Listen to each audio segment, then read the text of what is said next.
Andy Hook United Methodist Church in Columbus, Indiana. It's good to be with us. Wednesday, our estimate day, and today we're in Deuteronomy chapter 18, verses 15 to 20. Deuteronomy chapter 18. So I was in this commentary here, Keeping Holy Time, which is just a great commentary. And describe, or the context for this passage, let me just read this opening paragraph. It says, the heart of the message in Deuteronomy is that Israel is to be different from nations. Try to discern God's will. They are to listen only to the prophets.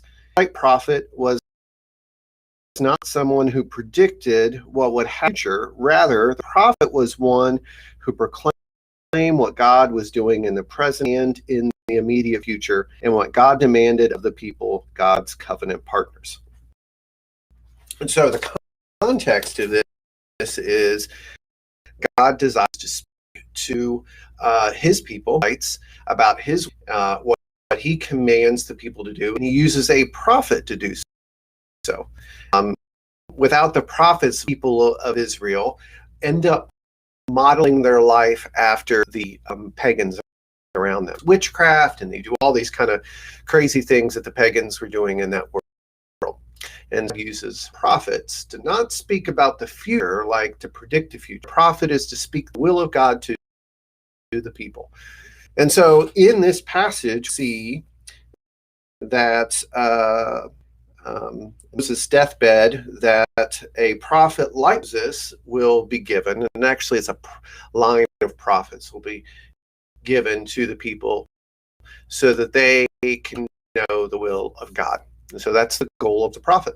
And so there's throughout history the will of God to the people, not predicting the future, what God desires in the present and in the near future. And so God promised there always will be a prophet to speak the will of God in that way. And ultimately, most believe that Jesus is the fulfillment of this prophecy of a prophet being there to speak the will of God. And of course, there's false prophets.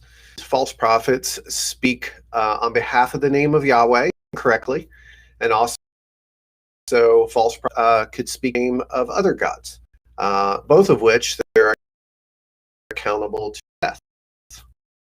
God's people, prophet, somebody to kind of stay between them, God, because they're only fear of the Lord because of Mount holiness of God and lightning and the thunder and all of that. Prophet is a mediator in a way for God to the people. Moses is. So Moses is kind of the ultimate prophet, the prototype of a prophet. Jesus is greater than Moses, is the fulfillment of this prophecy. So, babble. So what does that mean to us? Well, we need to make sure you're hearing the right voices.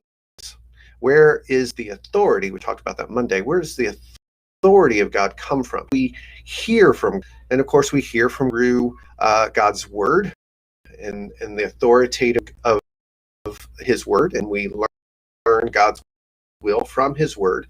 We learn God's will as we look to Jesus. He's our prototype of life. He's who's praying for us, and he's the one who speaks truth to us. And so we look to the church life of God, those who are teachers that speak will to the people. So we need to be listeners. And in fact, that's one of the key words in this passage, is to listen to people like Moses, listen to Jesus, to listen to God. And so anyway, spend time listening to the source of authority that God has provided to me, to us. So what did you get out of this? If you'd share your thoughts and comments, and we'll be back tomorrow to read 111, 111. So hey, grace and peace.